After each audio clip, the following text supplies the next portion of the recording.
The October mist clung to the bustling streets outside ITV's London studios on the 21st of 2025, casting a silvery veil over the vibrant set of Loose Women, where a devoted crowd of over 150 fans, mostly women in woolly jumpers and wellies, sipped steaming mugs and rustled programs, the air thick with anticipation for a legendary lineup that promised both gravitas and giggles. Christine Lampard, the 46-year-old host, with her impeccable auburn waves and a lilt as soothing as a lullaby, glided onto the stage in a tailored taupe trouser suit that exuded effortless elegance, her smile blooming like heather on the hills as she embraced the applause. Morning, my darlings, welcome to Loose Women, where we're unpacking life's plot twists with a spot of tea and a splash of truth on this misty Monday.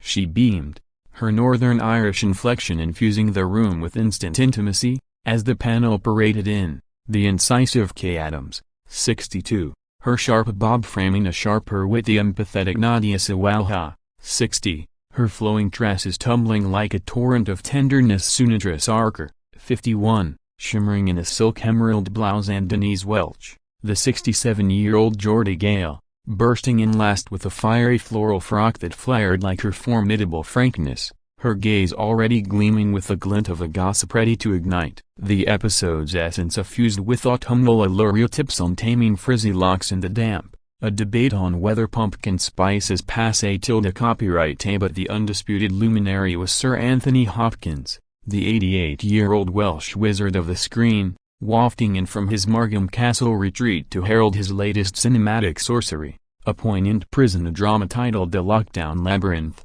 where he reprises a lecture-like lie for grappling with ghosts of guilt, his silver mane meticulously coiffed, attired in a bespoke charcoal blazer over a crisp cream shirt and trousers that whispered timeless Titan with every tailored tuck. He ambled onto the sofa with the measured majesty of a maestro mid-overture, security a spectral sentinel, enveloping Christine in a hug that hummed with humility before perching with poise and a puckish grin. Ladies, it's a delight to be devoured by this den of dynamos, mind you don't feed me after midnight, Anthony jested, his valleys velvet laced with a lifetime of laughter, lines from Hannibal's Hiss to Hitchcock's Heights, drawing delighted whoops that whipped the walls. Christine, ensconcing herself adjacent with the allure of an old abbey abbess, ignited the ignition with effusive copyright Lan. Anthony, you magnificent mystery at 88, you're eclipsing us all, from Silence of the Lambs to The Father, Labyrinth, spill the sonnet,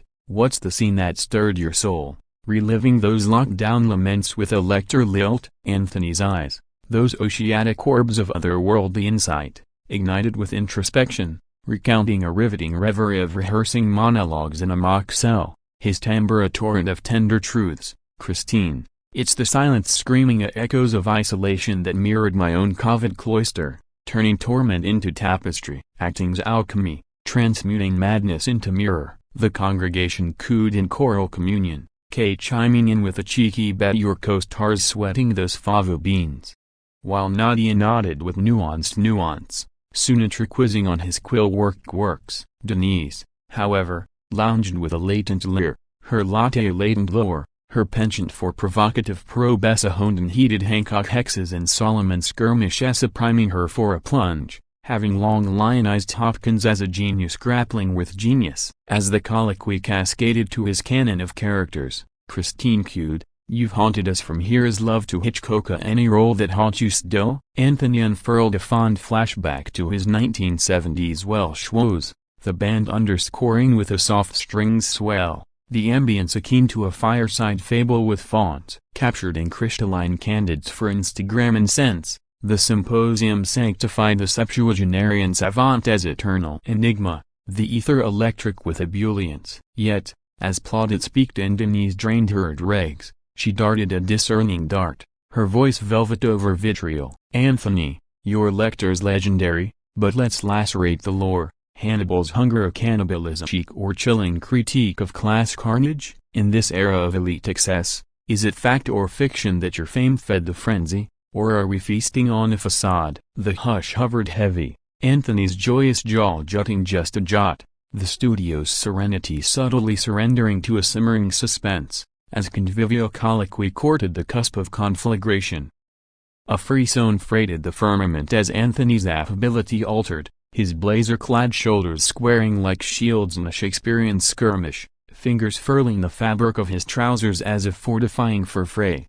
The set's subtle symphonia from the sip of spectator smoothies to the scribble of script pages stilling to a sepulchral standoff. Christine, clairvoyant to the cusp, clapped conciliatorily with a chuckle. Denise, delving deep early. Anthony, no rush off. Fancy a fond fact about your feline friends first. But Anthony, inhaling an incense of indignation, anchored his ankles and articulated with the acuity of an Antony assaying assassins. Christine, cats, charming companions, but Denise, fact or fiction? That's the fiend's filigree finessing fiction into fact while forsaking the forge. Lecter's no facade, he's fractured psyche, a prism prizing privilege's peril cannibalism, catharsis for the consumed, not chic. Fame, it fueled the fire, but the frenzy, that's the feast of fools feigning fascination with my facade. The assembly aspirated an asymmetric awe, a mosaic of murmurs melding matriarchal might with millennial mystique, as Denise's brow bridged empathy and excavation, her timbre threading the needle of nuance. Catharsis, hallelujah, your Hannibal haunts horizons from Hampstead to Hollywood. But the frenzy's fable lingers, that 1991 Oscar orbit, the Lecter lure turning you into legend while lesser lights languish. Elite excess, it's the elephant in the atelier. Fans fathom the fall? Not just the flourish. Did the class critique curdle? Or was it cannibal convenience? The horde hushed in hushed harmonics, digital disciples digitizing the dialectic as Anthony on loose women twinkled tentatively in Twitter's twilight, the sanctum sisterhood straining at the seams of scrutiny. Anthony's complexion crimsoned, not with chagrin but the char of charred chronicles, his palm pounding the plinth with percussive precision. Convenience? Denise, your convenience is contrived at coddling critiques without conjuring the crucible of creation that cooked this cannibal cauldron. Frenzy, fleeting fog. I've fogged through fogs fiercer than Freud's.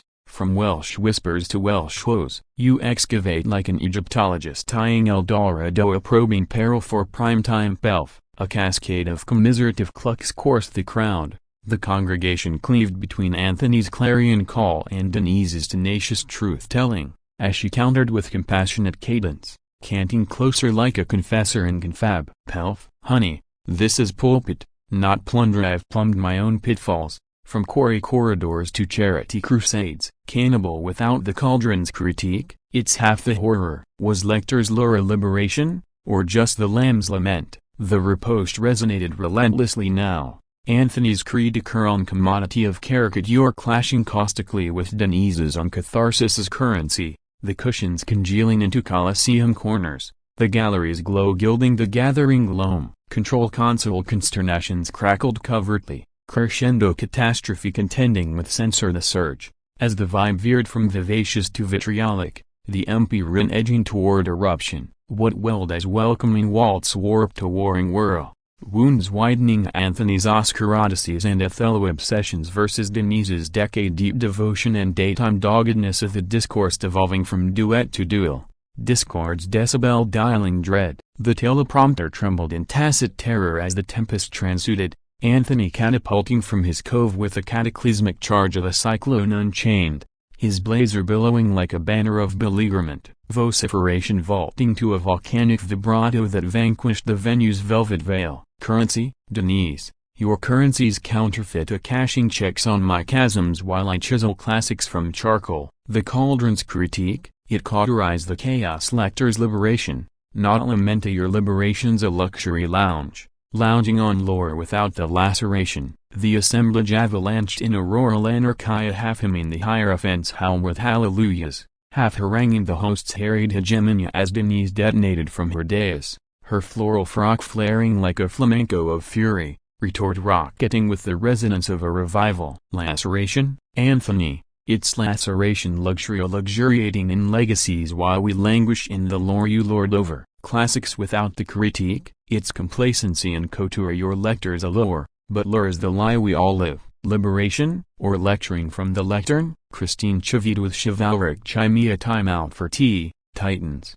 But the amplifiers amplified the apocalypse. the band's bass blanching behind barriers as the melee metastasized, yet Anthony, conflagration cresting like a cresting crevasse, commandeered a crystal carafe from the console, a chilled vessel of chamomile elixir, and upended it in umbrageous upheaval, libation laving the lapel like libation to libated liberties. Lectern? Your lectern's a lecturing legacies without the labor that live the lore. I'm no lore, I'm the labyrinth, a labyrinthine lore, while you lounge in lamplight, adieu to the autopsy. With that apoplectic apothegm, he accelerated for the aisle, adroitly dodging dazed decorators and a displaced decanter of daffodils, his entourage emerging from ether like ethereal escorts, the egress engulfing him in an eddy of echoes and extended arms. The egress echoed with an emphatic echo, etching through the enervated enclave, as Denise deflated dramatically, dabbing dew from her demeanor, her ensemble enveloping in empathy. Blimey,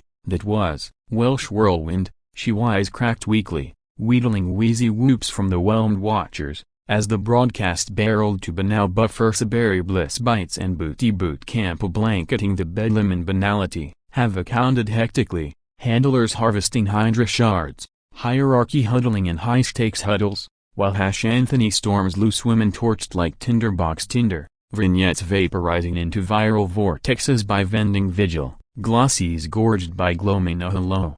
Hailing Anthony's hallowed heresy, the mirror musing Denise's dauntless defense, TMZ tallying the thespian tosses in trope-tastic timelines.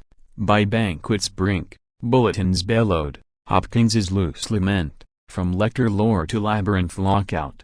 Accruing acolytes akin to Silence of the Lambs screenings. Cloistered in his castle cloister, Anthony jested over Jasmine with thespian kin, clips cascading on his console, a wry whoop welcoming the wild fury she sparred spry savor the sting. Denise, toasting with a tot of talisker with the troupe, toasted the tumult with tenacity. Tussles tango a tumble the teacups, temper the thesp. And amid the media maelstrom, the storming sanctified to saga, another Oriataxel in the axis of affronts, where one vituperative volley vivified visions to vaulted veils, verifying that even matutinal musings can mutate to mutiny beneath the baleful blaze of broadcast's boundless bonfire.